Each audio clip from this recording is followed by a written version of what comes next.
म चाहिँ आज 5 थरको सबैभन्दा लामो पुलमा तर्न गइरहेको छु है त साथीहरू। तपाईँहरूलाई देखाउने छु कति मिनटमा पारी पुगिन्छ है त।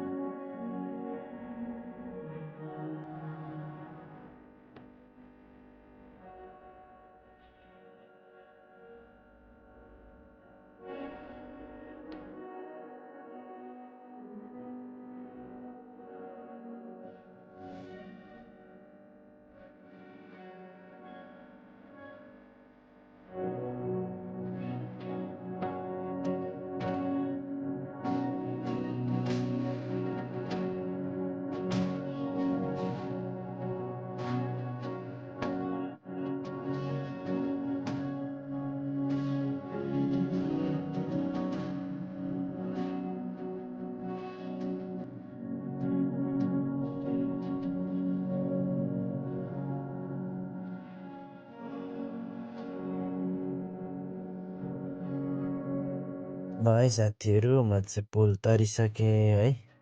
ठ्याक्कै 6 मिनट लाग्दो रहेछ है त यो पुल वारपार गर्नलाई, वारिपारि गर्न। तपाईँहरू पनि आउनु होला है त।